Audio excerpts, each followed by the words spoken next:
नमस्कार दोस्तों, पिछले वीडियो में मैंने आप लोगों को बताया था कार्यालय प्रधान जिला एवं सत्र न्यायाधीश बिलासपुर में सीधी भर्ती हेतु विज्ञापन निकला था सहायक ग्रेड 3 और शीघ्र लेखक और वाहन चालक के लिए। तो उसका पूरा डिटेल बाय डिटेल वीडियो मैंने आप लोगों को बता दिया था, कब आप लोगों को आवेदन करना है, कहाँ करना है करके। तो उसका जो है आवेदन फॉर्म आप लोगों को कैसे फिलअप करना है उसके बारे में मैं इस वीडियो में बताने वाला हूँ। तो पूरा डिटेल बाय डिटेल अगर पूरी जानकारी देखना चाहते हो तो पिछले वीडियो को देख लेना है, कब लास्ट डेट है इसका और क्या है। अब सीधा मैं आप लोगों को जो है इसके आवेदन फॉर्म की ओर ले चलता हूँ कि आवेदन फॉर्म आप लोगों को कैसे फिलअप करना है। ठीक है, तो पूरा एक एक चीज़ ध्यान से देखना है, बिल्कुल भी मिस्टेक नहीं करना है।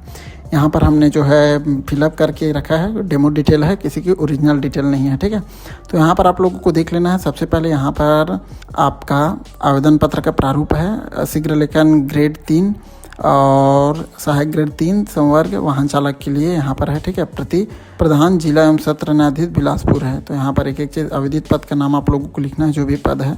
सहायक ग्रेड 3 के लिए फिलअप कर रहे हो तो सहायक ग्रेड 3 लिखना है, वाहन चालक के लिए भर रहे हो तो वाहन चालक, और शीघ्र लेखक के लिए फिलअप कर रहे हो तो शीघ्र लेखक लिखना है। ठीक है, उसके बाद आवेदक का पूरा नाम हिंदी में लिख देना है, जैसे यहाँ पर हमने लिखा है।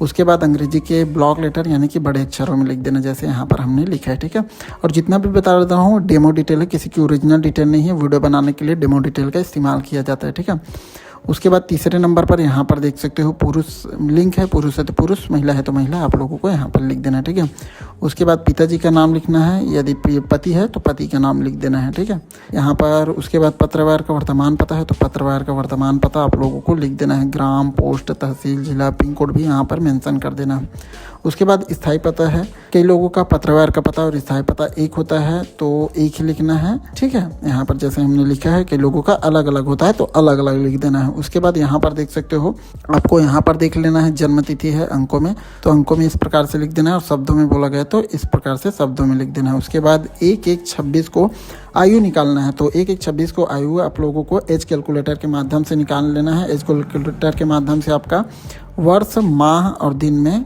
जो है निकल जाएगा। ठीक है, यहाँ प्राइवेसी के लिए मैंने XX कर दिया है। उसके बाद आवेदक का मोबाइल नंबर है तो मोबाइल नंबर आप लोगों को यहाँ पर डाल देना है। एक्टिव मोबाइल नंबर डालना है, बंद नंबर आप लोगों को नहीं डालना है। जैसे यहाँ पर हमने प्राइवेसी के लिए XX कर दिया, लास्ट आपको पूरा डालना है। ठीक है, उसके बाद क्या आवेदक छत्तीसगढ़ का मूल निवासी है, हाँ तो हाँ करना, नहीं तो नहीं करना। ठीक है, उसके बाद यदि हाँ तो सक्षम अधिकारी द्वारा जारी निवास प्रमाण पत्र की सत्यापित छायाप्रति आप लोगों को जमा करने की आवश्यकता होगी। उसके बाद 9वें नंबर पर क्या आवेदक छत्तीसगढ़ शासन द्वारा छत्तीसगढ़ के लिए घोषित अनुसूचित जाति, अनुसूचित जनजाति, अन्य पिछड़ा वर्ग का सदस्य है, हाँ या नहीं तो हाँ। ठीक है, यहाँ पर हाँ कर देना है। ठीक है, उसके बाद यदि हाँ तो सक्षम अधिकारी द्वारा जारी जाति प्रमाण पत्र की सत्यापित प्रति संलग्न करना होगा। उसके बाद यहाँ पर अनुसूचित जाति, अनुसूचित जनजाति, अन्य पिछड़ा वर्ग तो अंकित करना है, तो ये अन्य पिछड़ा वर्ग है तो अंकित हमने कर दिया। ठीक है, उसके बाद यहाँ पर नीचे चले आना है। 11वें नंबर पर क्या बोला गया है, 11वें नंबर पर क्या आवेदक दिव्यांग है, हाँ तो हाँ करना, नहीं तो नहीं कर देना। यदि हाँ तो दिव्यांगता संबंधित जिला मेडिकल बोर्ड का सत्यापित प्रमाण पत्र की छायाप्रति संलग्न करना होगा। उसके बाद दिव्यांगता का प्रकार और प्रतिशत भी यहाँ पर लिखना होगा। उसके बाद 13वें नंबर पर क्या आवेदक भूतपूर्व सैनिक है, हाँ तो हाँ करना, नहीं तो नहीं कर देना है। यदि हाँ तो सक्षम अधिकारी द्वारा जारी प्रमाण पत्र की सत्यापित छायाप्रति संलग्न करना होगा। उसके बाद रोजगार कार्यालय का जीवित पंजीयन क्रमांक आप लोगों को यहाँ पर लिख देना है। उसके बाद दिनांक लिखना है, कब आपने पंजीयन कराया था। उसके बाद रोजगार कार्यालय का नाम यहाँ पर आप लोगों को लिख देना है, जो भी रोजगार कार्यालय है। ठीक है, उसके बाद क्या आवेदक विवाहित है, हाँ तो हाँ करना, नहीं तो नहीं। यदि विवाहित है तो विवाह की तिथि यहाँ पर आप लोगों को लिखना होगा, जो भी विवाह की तिथि होगी इसको यहाँ पर आप लोगों को लिखना है। ठीक है, उसके बाद शैक्षणिक एवं तकनीकी योग्यता में यहाँ पर ध्यान से देखना है और बड़े ध्यान से फिलअप करना है, क्या क्या बोला गया है। ठीक है, यहाँ पर क्रमांक दिया है। सबसे पहले परीक्षा का नाम तो 10वीं, 12वीं, ITI, स्नातक जो भी किए उसको लिख देना है। ठीक है, उसके बाद उत्तीर्ण होने का वर्ष की 10वीं आपने कब पास किया था उसको यहाँ पर लिख देना है। बोर्ड विश्वविद्यालय का नाम तो जिस बोर्ड से आपने पास किया था उसको यहाँ पर लिख देना है। उसके बाद विषय में सामान्य लिख देना है, जो भी सभी सब्जेक्ट होता है। ठीक है, उसके बाद प्राप्तांक और पूर्णांक, प्राप्तांक यानी कि कितने नंबर आपने प्राप्त किए थे, पूर्णांक यानी कि कितने नंबर का आपका पेपर था। ठीक है, उसके बाद यहाँ पर आप लोगों को परसेंट निकाल देना है। प्राइवेसी के लिए XX से किया हूँ बट आप लोगों को निकाल लेना है। जैसे 10वीं का फिलअप किया उसी प्रकार 12वीं का करना है। यहाँ पर उत्तीर्ण वर्ष लिख देना है, जो भी बोर्ड है उसको लिखना है। 10 12वीं में जो भी सब्जेक्ट लिए थे, अलग अलग सब्जेक्ट हो जाता है, जो भी सब्जेक्ट लिए थे उसको लिख देना है, ठीक है। उसके बाद आगे प्राप्तांक पूर्णांक लिखने के बाद परसेंटेज लिख देना है। उसके बाद ITI का लिख देना है, जैसे ITI का लिखे हो उसी प्रकार स्नातक का लिख देना है, इस प्रकार से लिख देना है, ठीक है। कहीं कोई कन्फ्यूजन होगा तो कमेंट में पूछ लेना है। उसके बाद यहाँ पर 19वें नंबर पर आ जाना है, क्या आवेदक शासकीय अर्धशासकीय संस्था में सेवारत है, हाँ तो हाँ करना, नहीं तो नहीं।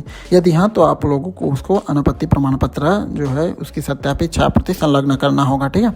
उसके बाद यहाँ पर आप लोगों को स्वप्रमाणित संलग्न प्रमाण पत्रों की सूची है, तो प्रमाण पत्र नीचे दिए गए अनुक्रम में संलग्न करना है। तो प्रमाण पत्र का नाम है, यहाँ पर संलग्न है तो संलग्न करना, नहीं तो नहीं है, ठीक है।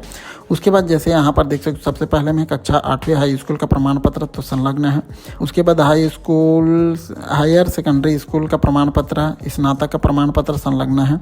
स्नातकोत्तर का प्रमाण पत्र संलग्न नहीं है तो संलग्न नहीं है, ठीक है। उसके बाद हिंदी अंग्रेजी शीघ्र लेखन प्रमाण पत्र, हिंदी अंग्रेजी मुद्रा लेखन प्रमाण पत्र तो यहाँ पर संलग्न है तो संलग्न करना, नहीं तो नहीं कर देना, ठीक है।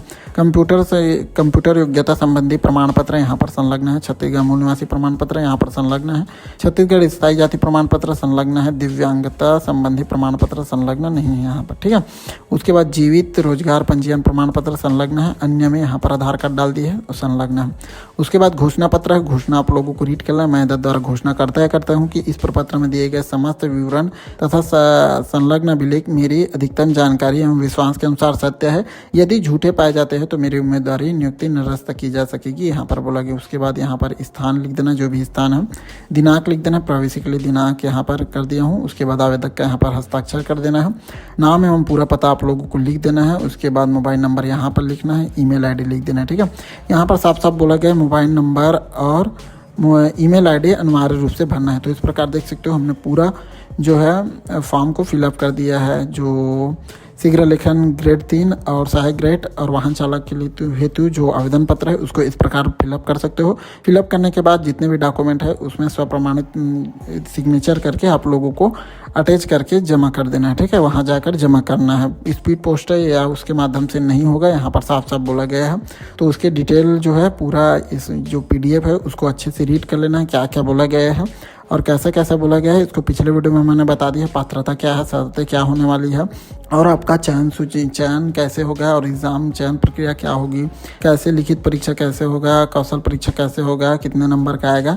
ये चीज़ मैंने पूरा पिछले वीडियो में बना दिया, जिसको जाकर आप लोगों को देख लेना है। और अच्छी अपॉर्चुनिटी है, अगर आप लोग इसमें एग्ज़ाम दिलाते हो और पास हो जाते हो तो आप लोगों को अच्छा खासा पेमेंट भी मिलने वाला है। तो बिल्कुल इसको आप लोगों को जो है फॉर्म को डालना चाहिए, तो जल्दी डालिए। और फॉर्म जो है आवेदन फॉर्म मैंने पूरा फिलअप कर दिया, कहीं कहीं कन्फ्यूज़न होगा तो पूछ लेना है, ठीक है। तो उम्मीद करता हूँ यहाँ छोटी सी वीडियो आप लोगों को अच्छी लगी होगी तो अपने दोस्तों के साथ शेयर करना बिल्कुल मत भूलिएगा। मिलता है ऐसे कुछ नया वीडियो में, तब तक के लिए अपना ख्याल रखिए। जय हिंद, जय भारत, जय छत्तीसगढ़।